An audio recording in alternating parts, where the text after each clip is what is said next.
ওম শান্তি। আজ 18 জানুয়ারি 2026। আজ আমাদের প্রিয় ব্রহ্মা বাবার অব্যক্ত স্মৃতি দিবস। আজকের দিনেই ব্রহ্মা বাবা সম্পূর্ণ অব্যক্ত ফরিস্তা হয়েছিলেন, দেহের বন্ধন থেকে মুক্ত হয়েছিলেন, নিজের সব শক্তি বাচ্চাদের উইল করে অব্যক্ত বতনবাসী হয়েছিলেন। আজ বাবার সাকার অব্যক্ত মধুর মহাবাক্য ওম শান্তি। মিষ্টি বাচ্চারা জ্ঞান রতনের ঝুলি ভরে দানও করতে হবে।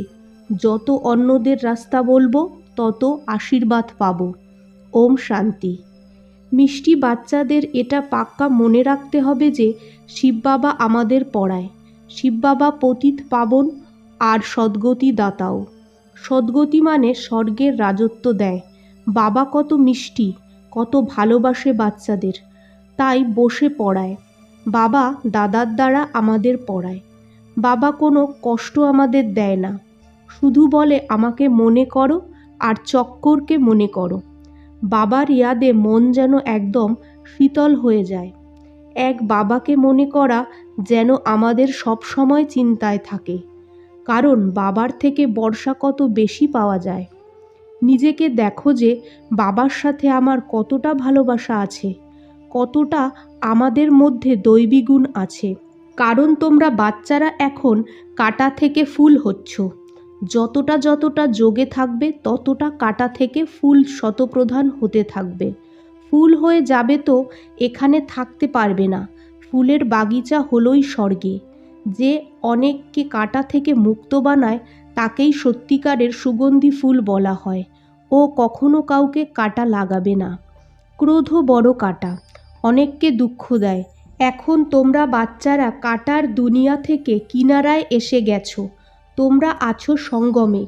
যেমন মালি ফুলকে আলাদা ঝুড়িতে রেখে দেয়, সেই রকম তোমরা ফুলরাও সঙ্গমযুগী ঝুড়িতে আলাদা রয়েছো। তারপর তোমরা ফুলরা স্বর্গে চলে যাবে। কলিযুগের কাঁটা ভস্ম হয়ে যাবে। মিষ্টি বাচ্চারা জানে যে পরলৌকিক বাবার কাছ থেকে আমরা অবিনাশী বর্ষা পাই। যারা সত্যিকারের বাচ্চা, যাদের বাপদাদার সাথে পুরো লাভ অর্থাৎ ভালোবাসা আছে, তাদের ভীষণ খুশি হওয়া উচিত। আমরা বিশ্বের মালিক হচ্ছি। হ্যাঁ, পুরুষার্থেই বিশ্বের মালিক হওয়া যায়, শুধু বললে হবে না। যারা অনন্য বাচ্চা তাদের সদা মনে থাকবে যে আমি নিজের জন্য আবার ওই সূর্যবংশী চন্দ্রবংশী রাজধানী স্থাপন করছি।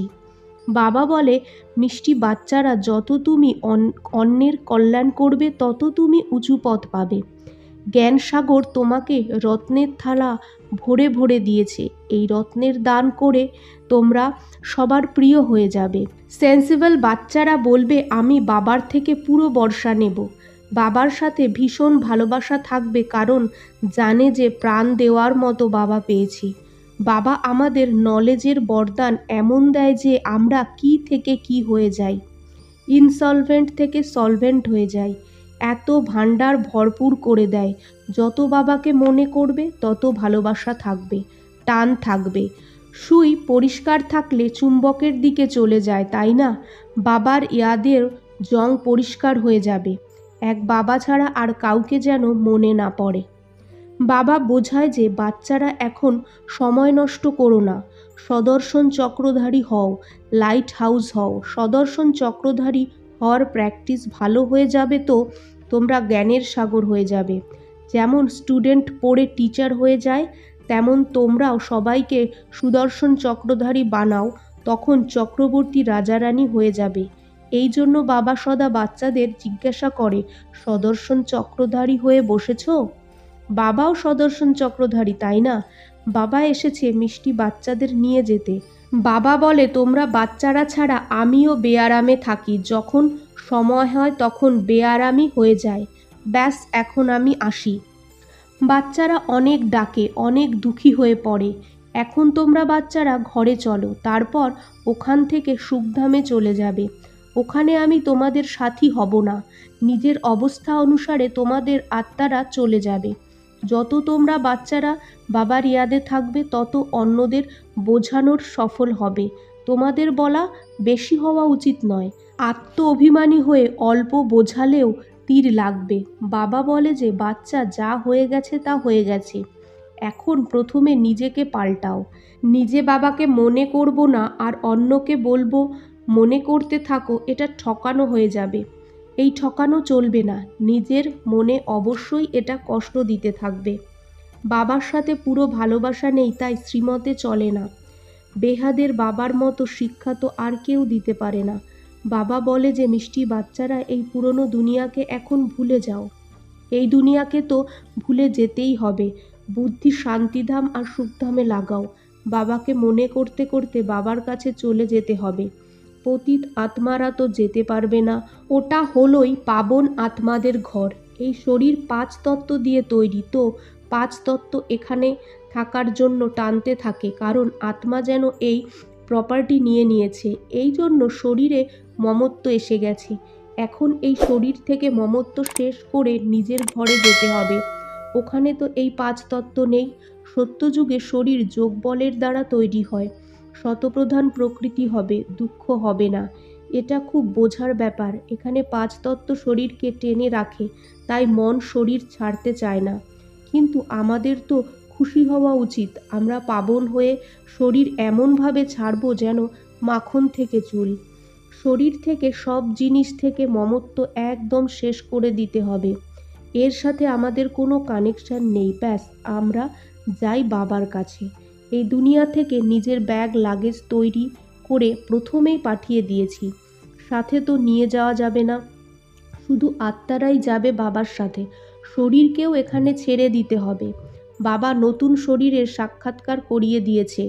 এরা হীরে জহরতের মহল পেয়ে যাবে। এমন সুখধামে যাওয়ার জন্য কত পরিশ্রম করা উচিত, তাই না? ক্লান্ত হওয়া উচিত নয়, দিনরাত অনেক কামাই করতে হবে। এই জন্য বাবা বলে যে ঘুমকে জেতা বাচ্চারা মা মে কম ইয়াদ করো আর বিচার সাগর মন্থন করো। ড্রামার রাজকে বুদ্ধিতে রাখলে বুদ্ধি একদম শীতল হয়ে যাবে। যে মহারথী বাচ্চা হবে ওরা নড়বে না। শিব বাবার ইয়াদ করবে তো বাবাও আমাদের সামলাবে।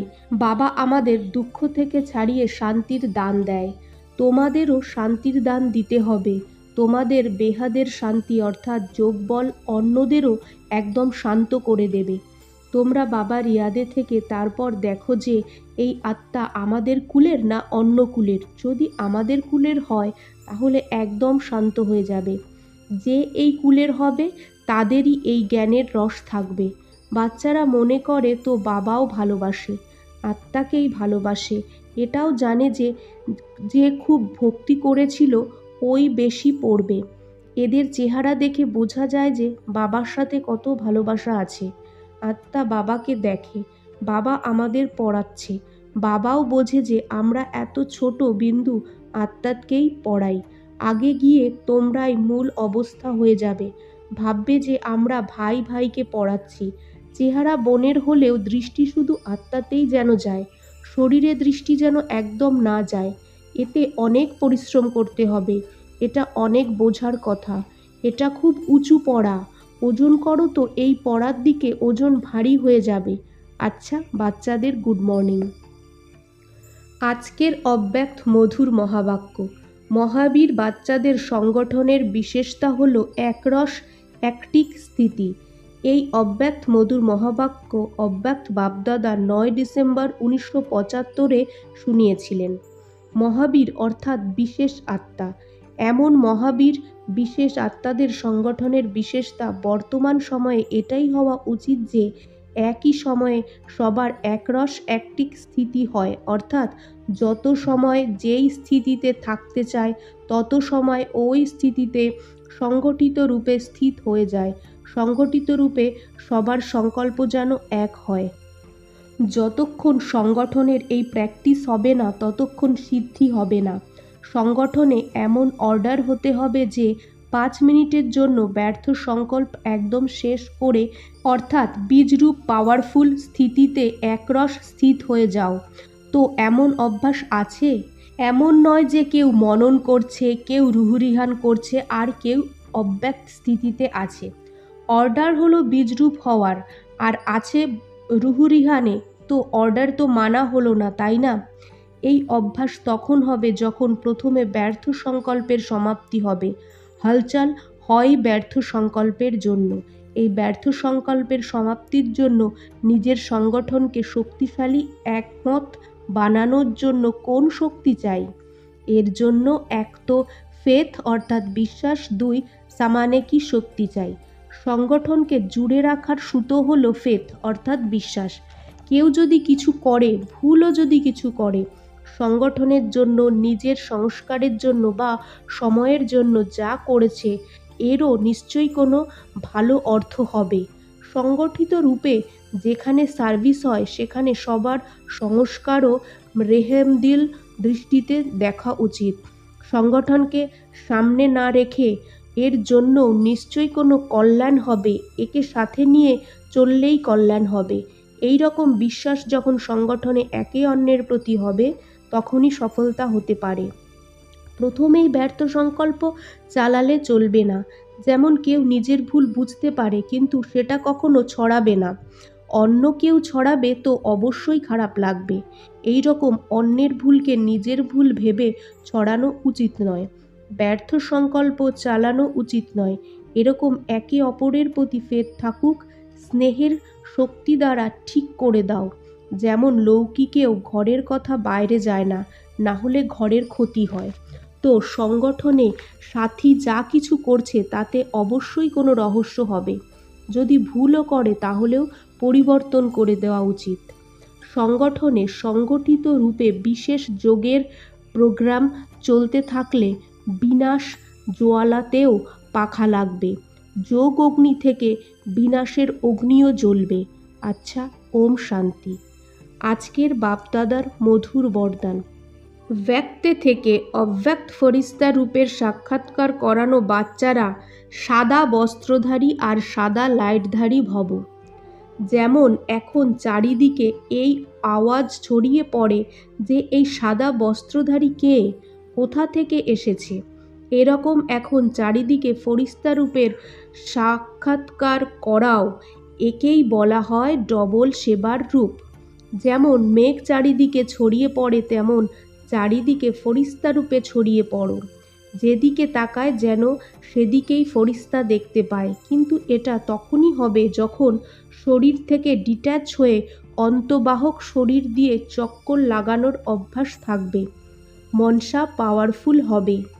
আজকের স্লোগান, সর্বগুণ আর সর্বশক্তির অধিকারী হওয়ার জন্য আজ্ঞাকারী হও।